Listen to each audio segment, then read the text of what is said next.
Assalamualaikum warahmatullahi wabarakatuh. Perkenalkan, nama saya Intan Sadila dengan NPM 2259201099 dari kelas 5C.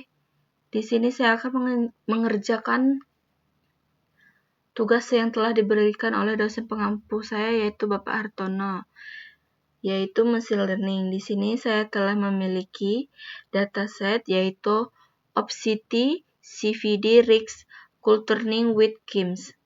Nah, di sini kita langsung ke input lalu kita download ini di bagian sini. Karena saya sudah mendownloadnya, kita langsung saja ke Google Colab-nya. Nah, di sini saya telah menyimpan Opsity datasetnya di Google Colab, ini bisa dilihat. Nah, lalu di sini saya akan menjelaskan bagian pertama, yaitu fitur engineering. Nah, di sini ada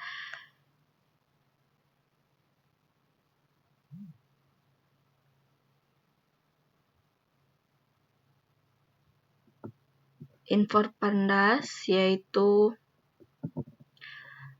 Import Pandas alias VD adalah library Python yang umum digunakan untuk manipulasi data seperti pembacaan, pembersihan, dan analisis data berbentuk tabel.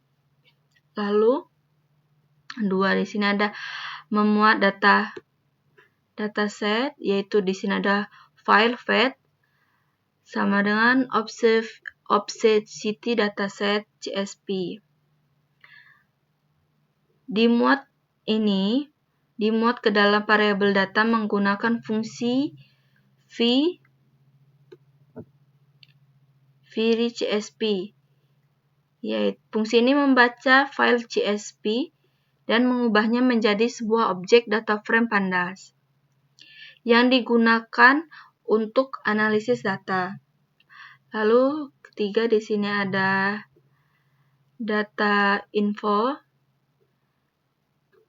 Data info ini memberikan informasi dasar tentang dataset seperti jumlah baris dan kolom, lalu nama kolom, tipe data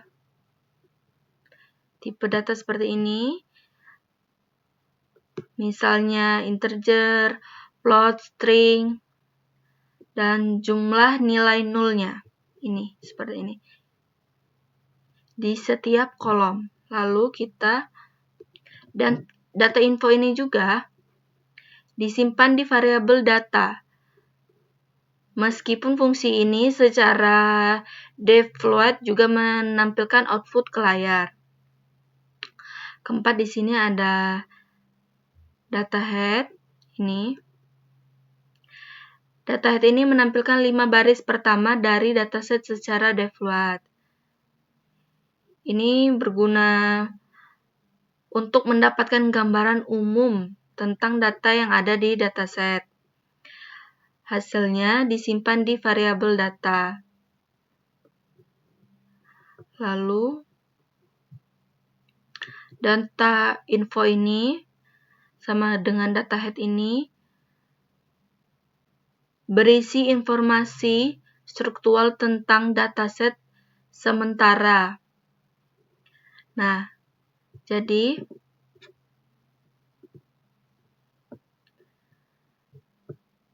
data info ini memberikan informasi tentang tipe dan jumlah data dalam setiap kolom. Seperti ini contohnya.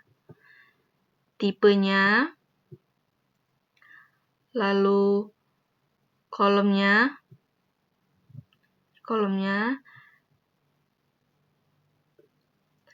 lalu data head ini digunakan untuk melihat sekilas data yang ada dalam dataset. Lalu kita lanjut lagi ke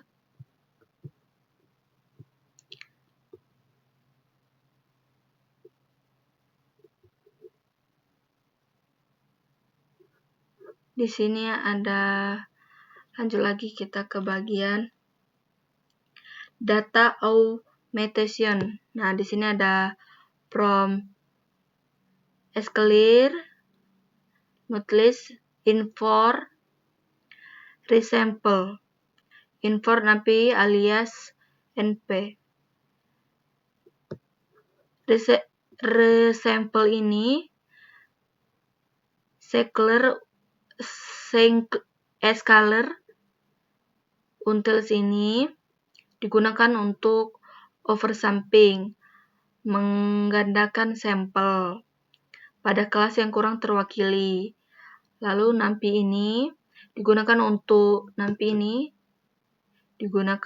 menghasilkan nose dan perturbasi numerik menggunakan distribusi normal. Lalu kita ke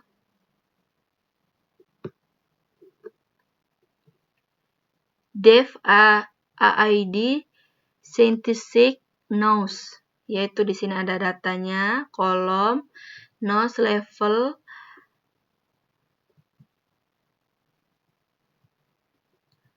kalau Dev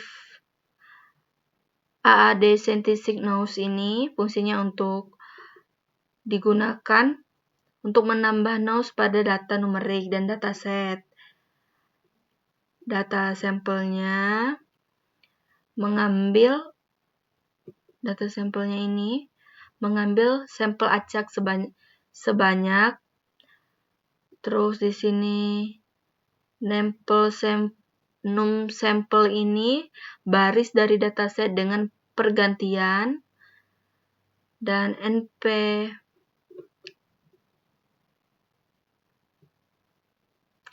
random ini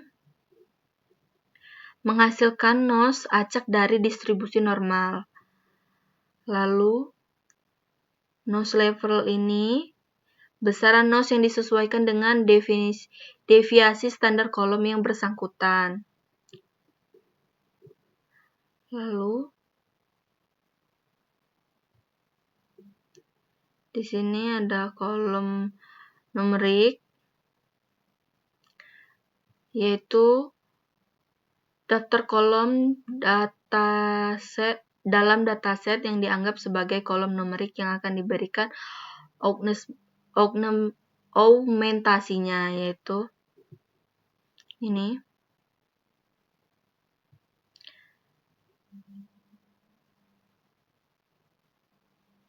Lalu di sini fungsi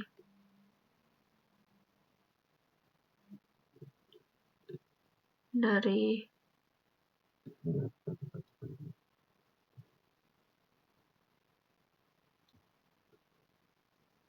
ADD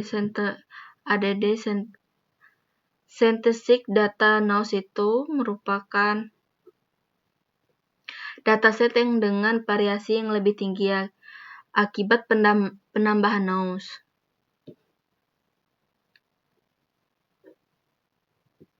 Lalu di sini ada,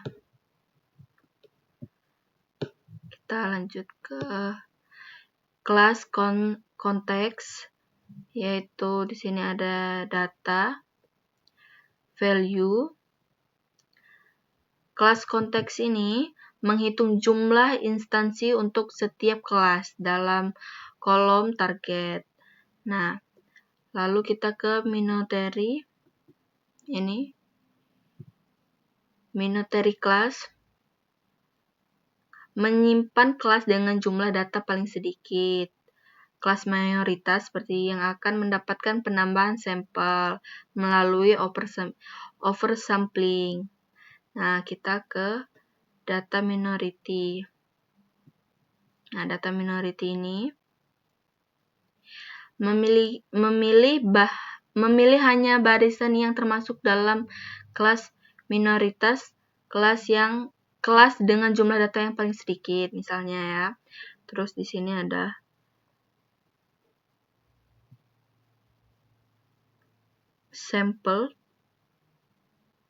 resample ini menggunakan teknik oversampling untuk menduplikasi sampel dari kelas minoritas sebanyak 500 kali. Lalu kita ke fitur data. Fitur data ini yaitu salinan dari dataset asli yang akan dimodifikasi. Lalu kita ke env-random. Ke env-random ini menghasilkan NUS-nya dengan rata-rata 0 dan standar definisi yang sangat kecil yaitu 1% dari standar definisi kolom asli. Lalu untuk menambahkan pada setiap kolom numerik dalam dataset yang menghasilkan Vertubed data, dataset yang memiliki dataset dengan menyesuaikan kecil pada nilai fitur numerik. Lalu kita ke augment datanya. Augment datanya ini kita ke PD konteks. Augment data sama dengan PD konteks ini menghubungkan dataset asli, data sintetik dengan noise. Sintetik dan noise ini data minoritas yang di oversample. Lalu ke oversampled minority, yaitu data dengan perturbed data ini menjadi satu dataset besar yang disebut augment data. Lalu kita ke terakhir di data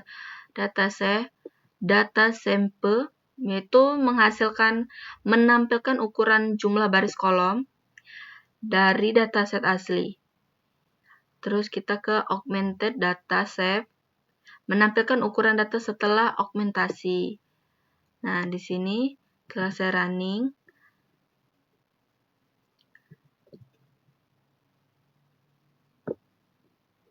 Lalu kita ke bagian normalisasi ya. Ini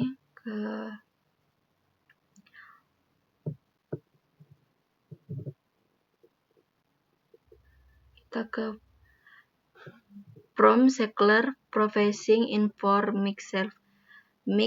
Minimax Clear ini. Kita ke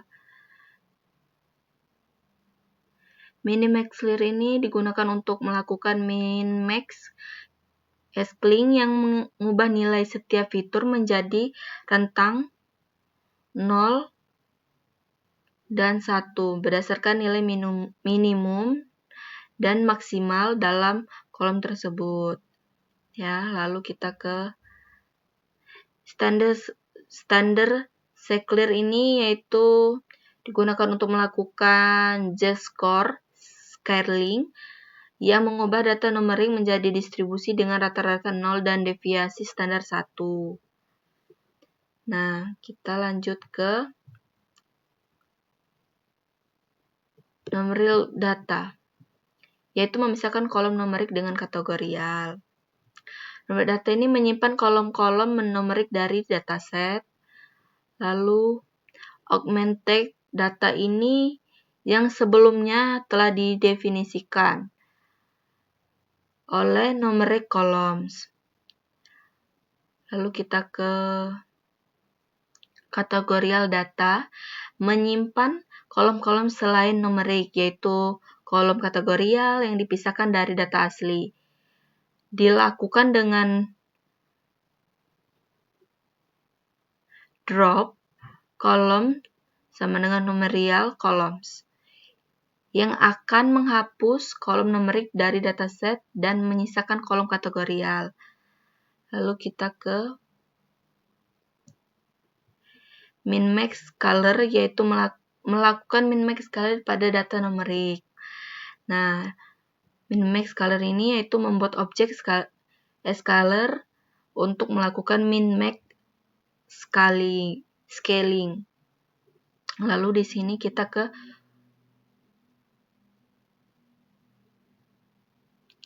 di sini ada data min-max scalar sama dengan VD, dataset frame, min-max scalar yaitu fit transform. Nah, di sini saya akan menjelaskan fit transform itu menyesuaikan scalar dengan data numerik, menghitung nilai minimum dan maksimum pada setiap kolom,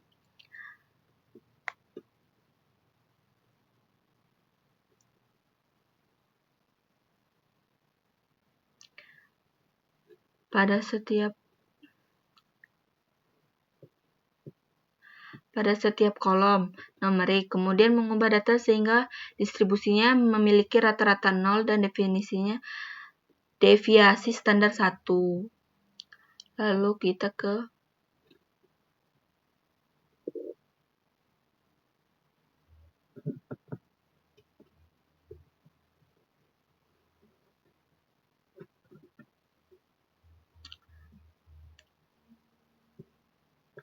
PD konteks.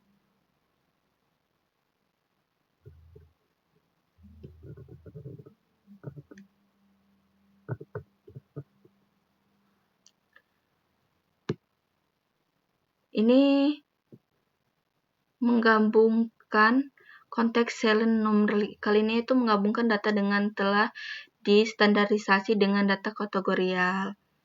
Lalu kita di sini ada PD konteks ini digunakan untuk menggabungkan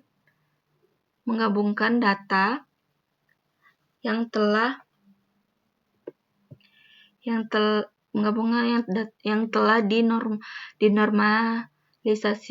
dinormalisasi baik dengan min-max atau standard scaling dengan data kategorial. Lalu kita ke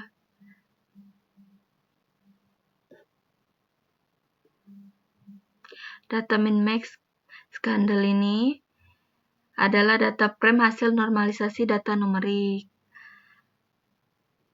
Kategorial data ini adalah data frame yang berisi kolom-kolom kategorial. Reset index ini menyusun ulang indeks data kategorial agar cocok dengan indeks data numerik setelah transformasi tanpa menyertakan kolom indeks lama. Yang ini.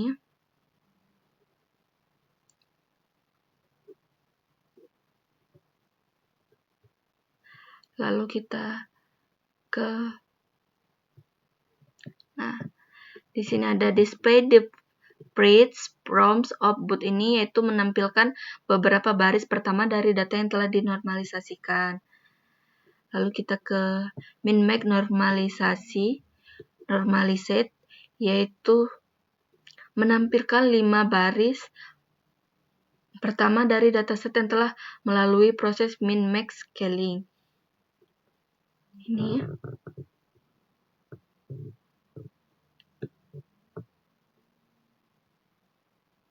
Standar normalisasi data ini menampilkan 5 baris pertama dari dataset yang telah melalui proses z-score scaling.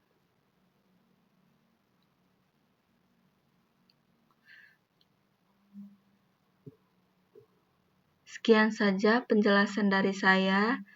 Apabila ada kekurangan, saya mohon maaf. Saya akhiri. Wassalamualaikum warahmatullahi wabarakatuh.